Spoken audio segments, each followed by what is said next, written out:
नमस्कार, मैं अनिरुद्ध कुमार आज आपके सामने दूसरा वीडियो लेके आया हूँ। वर्तमान में मैं इंदिरा गांधी राष्ट्रीय जनजातीय विश्वविद्यालय अमरकंटक मध्य प्रदेश में असिस्टेंट प्रोफेसर के पद पे हूँ। और अभी कोरोना सिचुएशन में जैसा कि आप जान रहे हैं कि बहुत सारे ऐसे टर्मिनोलॉजी आ रहे हैं जिसको लेकर के लोग परेशान हैं और समझने की कोशिश कर रहे हैं। उसी दौर में हम भी हैं जिस दौर में आज पूरा भारत और विश्व संघर्ष कर रहा है। तो आज हम समझते हैं कि वेंटिलेटर्स किसको बोलते हैं, वेंटिलेटर्स कितने प्रकार के होते हैं और किस स्थिति में डॉक्टर वेंटिलेटर को रेकमेंड करते हैं, हम उसके बारे में बात करेंगे। तो पहला जो है कि वेंटिलेटर्स है क्या, किसको डॉक्टर रेकमेंड करते हैं और किस स्थिति में रेकमेंड करते हैं। तो वेंटिलेटर्स जो है एक तरीके से रिक्रिएट करता है द प्रोसेस ऑफ ब्रीदिंग। जो ब्रीदिंग का प्रोसेस है, जब हम नॉर्मल स्थिति में होते हैं तो जो हम ब्रीदिंग जैसे जिस तरीके से हम सांस लेते हैं और ऑक्सीजन को फिल्टर करता है लंग्स और फिर वो हेमोग्लोबिन तक जाता है और बाकी सेल्स में जाता है, सेम प्रोसेस को, सांस लेने की प्रक्रिया को वेंटिलेटर्स जो है उसको रिक्रिएट करते हैं। इसीलिए वेंटिलेटर्स को हम ब्रीदिंग मशीन बोलते हैं। सांस लेने की मशीन है, एक डिवाइस है, मेडिकल डिवाइस हम बोल सकते हैं। अब डिपेंड करता है कि कौन सा वेंटिलेटर्स यूज करना है। तो ये जो डिफरेंट टाइप ऑफ वेंटिलेटर्स है, जैसा आपको डॉक्टर रेकमेंड करे वही यूज करना है और डॉक्टर से आर्गुमेंट नहीं करना है कि हमको वेंटिलेशन पे डालना है, क्योंकि उसका साइड इफेक्ट भी होता है। तो वेंटिलेटर्स डॉक्टर के हमेशा सलाह पे ही लेना है, खुद से उसके लिए संघर्ष करने की आवश्यकता नहीं है। तो वेंटिलेटर्स डॉक्टर्स जनरली उसी को वेंटिलेटर देते हैं या वेंटिलेटर पे सलाह देते हैं जिसका ब्रीदिंग फेल्योर हुआ है। रिस्पिरेटरी फेल्योर केस में आइदर पार्शियली और ज्यादा है, दोनों केस में डॉक्टर रिकमेंड करते हैं और उसके अलग अलग टाइप के वेंटिलेटर्स मौजूद हैं। वेंटिलेटर दो काम करता है, एक तो है कि शुद्ध जो मेडिकल ऑक्सीजन है उसको लंग्स तक आसानी से पहुंचाता है और वहां पे जो कार्बन डाइऑक्साइड है उसको एक्सपेल भी करता है। डुअल फंक्शन, एक ऑक्सीजन को पहुंचाना और दूसरा कार्बन डाइऑक्साइड को बाहर निकालना। बड़ी अजीबो बात है कि जब हम अपने किसी भी फ्रेंड्स को या जानने वालों को जब हम ये सुनते हैं कि कोई इंसान वेंटिलेटर पर या कोई कोविड पेशेंट वेंटिलेटर पर है, तो हमारे माइंड में नेगेटिव थिंकिंग आना शुरू हो जाता है। ये अच्छी बात नहीं है। वेंटिलेटर्स एक सपोर्ट सिस्टम है और ऐसा नहीं है कि जो वेंटिलेटर पर जाता है वो वापस लौट के नहीं आता है, ऐसी बिल्कुल नहीं है।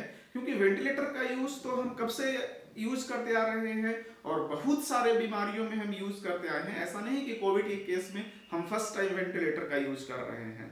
हेड इंजरी होता है, स्ट्रोक आता है, स्पाइनल कॉर्ड डैमेज है, एनेस्थेसिया दिया गया है, कोई सर्जरी है बड़ा, ये सारे केसेस में हम वेंटिलेटर का यूज बहुत पहले से करते आए हैं। निमोनिया भी होता है तो उसमें भी, या एक्यूट रिस्पिरेटरी डिस्ट्रेस सिंड्रोम जिसको ARDS बोलते हैं, और आज के डेट में ARDS जो है वो लंग्स डैमेज कितना है, कितना वो ऑक्सीजन पंप कर रहा है, CT स्कैन में उसका भी हम स्कोर देखते हैं। तो डरने की ऐसी कोई बात नहीं है कि हम कोई बंदा या कोई इंसान वेंटिलेटर पर है तो वो वापस जिंदा नहीं आएगा, ऐसी नहीं बात है। ये बहुत सारे केसेस में ऐसा देखा गया है। हाँ, जो क्रिटिकली इंजर्ड होते हैं, जिनका लंग फंक्शन ऑलमोस्ट बंद हो जाता है, तो बहुत बार हमको निराशा भी हाथ लगती है।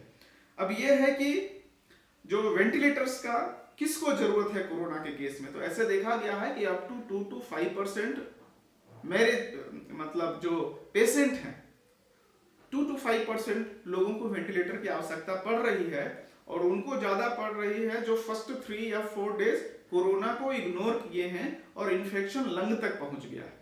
अगर हम फर्स्ट 2-3 डेज ही सावधान हो जाए, कोरोना के सिम्टम जैसे ही आए हम मेडिकेशन शुरू करें, तो हमको वेंटिलेटर पर या ऑक्सीजन लेने की बाहर से जरूरत नहीं पड़ेगी। तो अगर 5% मैक्सिमम जो चांसेस है जिनको वेंटिलेटर की आवश्यकता है, तो 5% बहुत ज्यादा है। उसके अनुसार 20,000 पर डे वेंटिलेटर की जरूरत पड़ेगी। और आज के केस में जब 4 लाख डेली पेशेंट आ रहे हैं उस केस में, तो एक कोरोना पेशेंट जो है वो 15 से 20 दिन उसको वेंटिलेशन पर रखना पड़ता है अगर लंग डैमेज एक मेजर हो गया है। तो उस हिसाब से जब आप कैलकुलेट करेंगे पर डे के हिसाब से आने वाले 20 दिनों तक, तो आपको 4,20,000 के आसपास वेंटिलेटर का जरूरत पड़ेगा। तो उतना मैनेज करना at a time, it is a very huge task. इसीलिए सबसे अच्छा है कि जैसे ही आप में सिम्टम अपेयर हो, आप डॉक्टर की सलाह से दवा लेना शुरू कर दीजिए।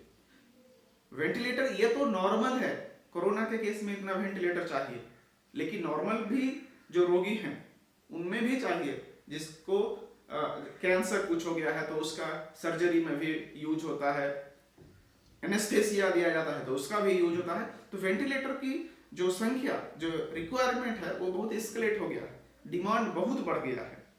तो क्या हम एक ही टाइप के वेंटिलेटर हर पेशेंट में यूज करते हैं? नहीं, देयर आर वो बहुत तरीके के वेंटिलेटर्स होते हैं जिसको हम अलग अलग पेशेंट में अलग अलग रिक्वायरमेंट, ऑक्सीजन का रिक्वायरमेंट क्या है, लंग्स का फंक्शन क्या है, ब्रीथिंग कैपेसिटी क्या है, वो सब के आधार पर अलग अलग वेंटिलेटर डॉक्टर रेकमेंड करते हैं और हमको उनकी ही राय मान करके हमको वेंटिलेटर यूज करना चाहिए। तो मुख्य रूप से 4 तरीके के वेंटिलेटर हैं। पहला है face mask ventilator, mechanical ventilator, एक होता है रेस्पिरेटर बैग और चौथा है ट्रैकियोस्टोमी वेंटिलेटर। तो ये 4 तरीके के मुख्य रूप से वेंटिलेटर है जिसको डॉक्टर रेकमेंड करते हैं depending upon the situation of the patient, lung capacity, oxygen carrying capacity of the blood, ये सारे पैरामीटर को ध्यान में रखकर कोरोना के केस में डॉक्टर जो है वो वेंटिलेटर को रिकमेंड करते हैं। जो पहला है वो है face mask ventilator. Face mask ventilator क्या है? जब बहुत माइल्ड सिम्टम हो या माइल्ड डैमेज हुआ है, पार्शियल डैमेज है लंग्स कोरोना के केस में, तो आपको face mask ventilator doctor recommend करते हैं। फेस मास्क वेंटिलेटर क्या है? नॉन इन्वेसिव है एंड पेशेंट को स्टेबलाइज करने के लिए जनरली हम देते हैं। इसमें क्या है, जो नॉर्मल जो हम मास्क पहन रहे हैं, एक फेस मास्क टाइप आएगा जो नाक से लेकर के और मुंह तक इस तरीके से वो कवर करेगा, और कवर करने के बाद क्या होता है, हम मेडिकल ऑक्सीजन को पाइप के थ्रू नाक के पास ला करके छोड़ देते हैं, क्योंकि इंसान का लंग्स पार्शियल डैमेज हुआ है, वो सांस ले सकता है, ऑक्सीजन को लंग्स तक ले जाता है सांस लेकर के थ्रू विंड पाइप, और एल्वियोलाई के थ्रू ऑक्सीजन को वो ब्लड तक सप्लाई कर सकता है, उसमें उसको कोई परेशानी नहीं है। तो इस केस में हम फेस मास्क वेंटिलेटर का यूज करते हैं। जब पेशेंट स्टेबलाइज हो जाता है तो इसको हम आसानी से हटा भी सकते हैं। अब दूसरी बात आती है मैकेनिकल वेंटिलेटर का। कोरोना के केस में जिनका लंग्स बहुत फास्ट, बहुत तेज रफ्तार से डैमेज हो रहा है, तो लगभग वही 2 से 5% पेशेंट को हम मैकेनिकल वेंटिलेटर का यूज डॉक्टर जो है वो रेकमेंड कर रहे हैं। इसमें हो क्या रहा है कि लंग्स पूरी तरीके से काम करना लगभग बंद कर दे रहा है। तो जब कोई कोरोना पेशेंट खुद से सांस नहीं ले पा रहा है और पूरा का पूरा 100% उसको बाहर से ऑक्सीजन का जरूरत है, तब हम जाकर के मैकेनिकल वेंटिलेशन का या वेंटिलेटर का यूज करते हैं। इसमें टोटली लंग्स का कैपेसिटी जो है वो डैमेज हो चुका होता है, और इसमें पूरा का पूरा ऑक्सीजन सप्लाई का काम वेंटिलेटर करता है। तो ये इसमें बहुत सारी चीजों का ध्यान रखा जाता है, जैसे, और इसमें क्या है, इसी इन्वेसिव, इसमें है हम एक विंड जो ट्रैकिया है, विंड पाइप है, वहां तक एक हम पाइप डालते हैं और वेंटिलेटर डायरेक्ट जो है प्यूरिफाइड ऑक्सीजन को अंदर तक लंग्स तक छोड़ देता है, और लंग्स को सिर्फ उस ऑक्सीजन को, उस प्यूरिफाइड ऑक्सीजन को डिस्चार्ज करना होता है ब्लड कैपिलरीज तक और हेमोग्लोबिन तक, जहां से हेमोग्लोबिन आगे कैरी करता है।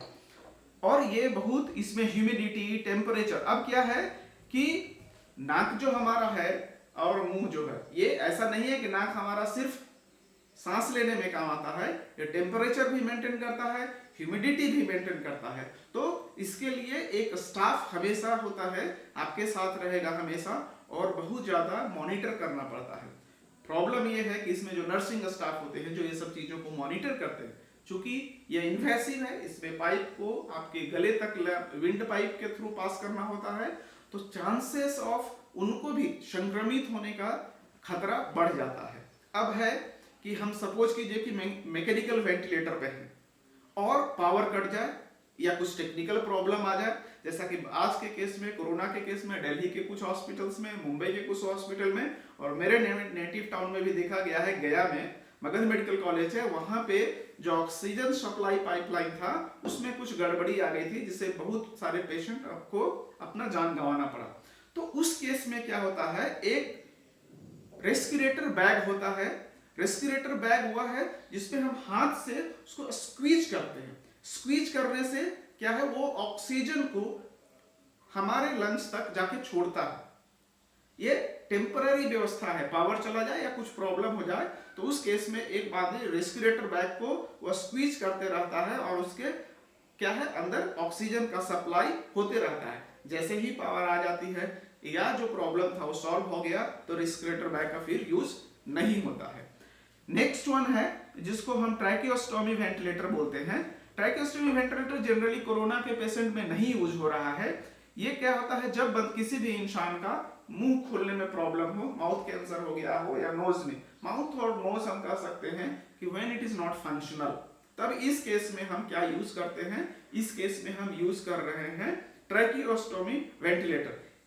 ये क्या है कि ट्रैकिया जो है हमारा गले से पास करता है, यहां पर हम एक सर्जरी करके एक होल बनाते हैं और विंड पाइप में डायरेक्ट ऑक्सीजन का जो प्योर ऑक्सीजन, मेडिकल ऑक्सीजन है, वो विंड पाइप में है, पाइप को डाल देते हैं। क्यों?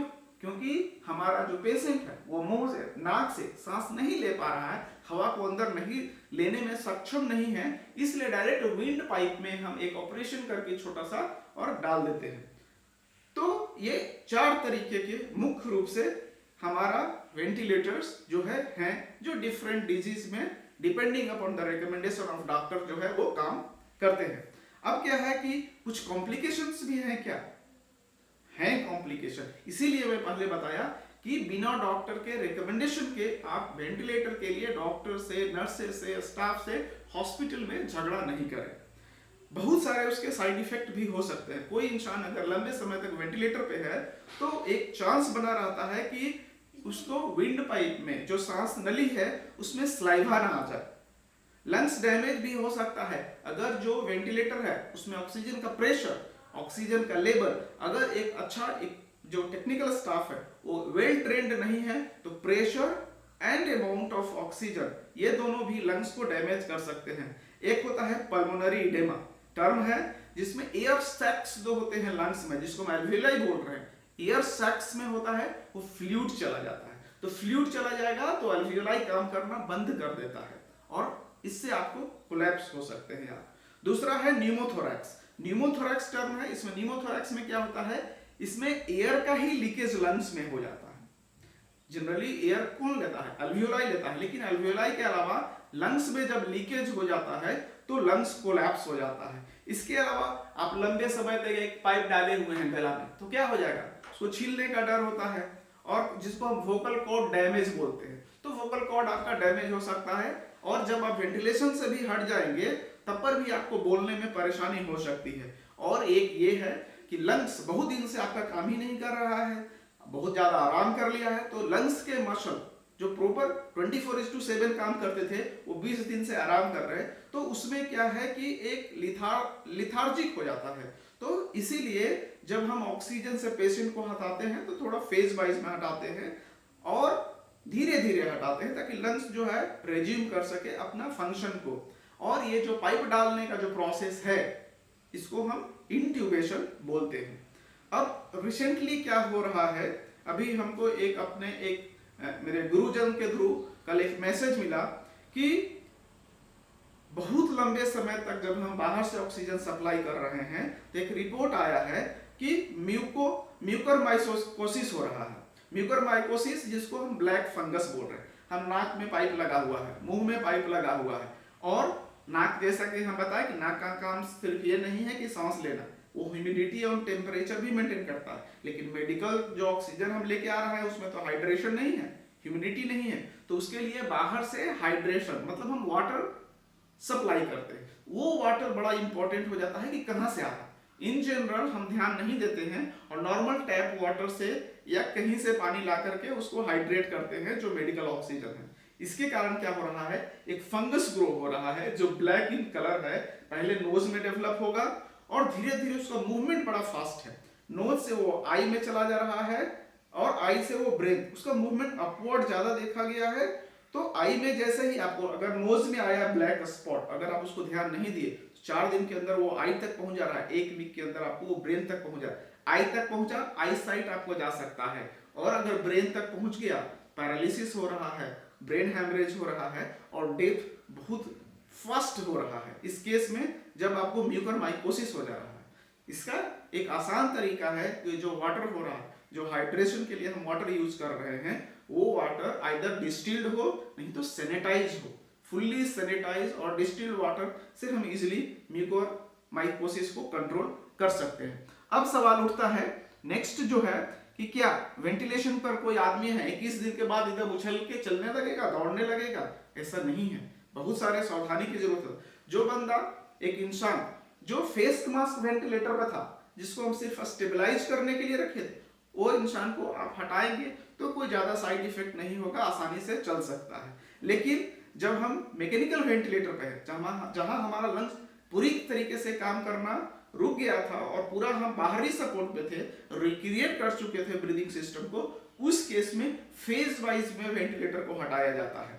फेज वाइज, पहले वेंटिलेटर 75%, अपना लंग्स 25%, फिर 50-50 दोनों, फिर लंग्स को बढ़ाएंगे 75, वेंटिलेटर पर डिपेंडेंस 25। इस तरीके से फेज वाइज जब हटाते हैं तब बंदा एक स्टेबल होता है, जिसको हम वीनिंग ऑफ बनाने का जहां तक बात है, तो जो फुल कैपेसिटी है इंडिया के पास, वो 5,500 से 6,000 ये वेंटिलेटर हम बना सकते हैं।